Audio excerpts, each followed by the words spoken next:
ಕಾರಣ. ಸೊ ಇದು previous slide ಸ್ವಲ್ಪ ಹಾಕಿ ಮೇಡಮ್. 45 ಅಂತ ಇತ್ತಲ್ಲ ಪ್ರೀವಿಯಸ್ ಹಿಂದೆ. ಸೊ ನಮ್ಮ ದೇಹದ ತೂಕಕ್ಕೆ ಸರಿಸಮಾನವಾಗಿ ಸೆಕ್ಷುವಲ್ ವೈಟಲ್ ಫ್ಲೂಯಿಡ್ ಜನರೇಟ್ ಆಗುತ್ತೆ.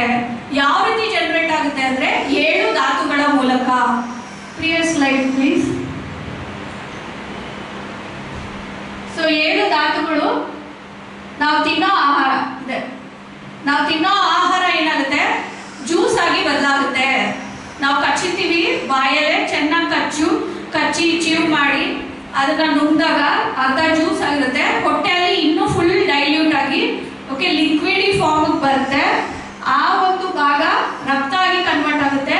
ಅದೇ ರಕ್ತ ಮಾಂಸಖಂಡಗಳಾಗಿ ಕನ್ವರ್ಟ್ ಆಗುತ್ತೆ. ಮಾಂಸಖಂಡಗಳ ಕೆಲವು ಭಾಗ ಫ್ಯಾಟ್ ಆಗಿ ಕನ್ವರ್ಟ್ ಆಗುತ್ತೆ, ಕೊಬ್ಬು. ಓಕೆ, ಕೊಬ್ಬಾಗಿ ಕನ್ವರ್ಟ್ ಆಗುತ್ತೆ. ಅದರ ಒಂದು ಭಾಗ ಬೋನ್ಸ್, ಮೂಳೆಗಳಾಗಿ ಕನ್ವರ್ಟ್ ಆಗುತ್ತೆ. ಅದರ ಒಂದು ಭಾಗ ಬೋನ್ ಮ್ಯಾರೋ, ಮೂಳೆಯ ಮಧ್ಯದಲ್ಲಿ ಇರುತ್ತೆ ಬೋನ್ ಮ್ಯಾರೋ, ಅದಾಗಿ ಕನ್ವರ್ಟ್ ಆಗಿ ಇದರ ಒಂದು ಭಾಗ ಸೆಕ್ಷುವಲ್ ವೈಟಲ್ ಫ್ಲೂಯಿಡ್ ಆಗಿ ನಮಗೆ ಸಿಗುತ್ತೆ. ಇಷ್ಟು ದೊಡ್ಡ ಕ್ರಿಯೆ ದೇಹದಲ್ಲಿ ಪ್ರತಿ ಕ್ಷಣ ನಡೀತಾನೆ ಇರುತ್ತೆ, ನಾನ್ ಸ್ಟಾಪ್. ನಮ್ಗೆ ಏನಾದ್ರೂ ಗೊತ್ತಾಗುತ್ತಾ ಒಳಗಡೆ? ನಾವು ಕಿಚನ್ ಅಲ್ಲಿ ಒಂದು ಮಿಕ್ಸಿ ಆನ್ ಮಾಡ್ಬೇಕಂದ್ರೆ ಎಷ್ಟು ಸೌಂಡ್ ಬರುತ್ತೆ, ಒಂದು ಅಡಿಗೆ ಮಾಡ್ಬೇಕಾದ್ರೆ ದಡ ಬಡ ಎಷ್ಟು ಸೌಂಡ್ ಮಾಡ್ತೀವಿ ಅಲ್ವಾ? ಒಂದು ಟೀ ಕಾಫಿ ಮಾಡ್ಕೋಬೇಕಾದ್ರೆ ಏನೆಲ್ಲ ನಾನ್ಸೆನ್ಸ್ ಕ್ರಿಯೇಟ್ ಮಾಡ್ತೀವಿ. ಒಬ್ರು ಹಾಲು ತಂದ್ಕೊಟ್ಟಿಲ್ಲ ಅಂತ, ಒಬ್ರು ಟೀ ಪುಡಿ ಇಲ್ಲ ಅಂತ, ಸಕ್ಕರೆ ಇಲ್ಲ ಅಂತ ಎಷ್ಟು ಮನೆಯೆಲ್ಲ ನಂಪ ಮಾಡ್ತೀವಿ.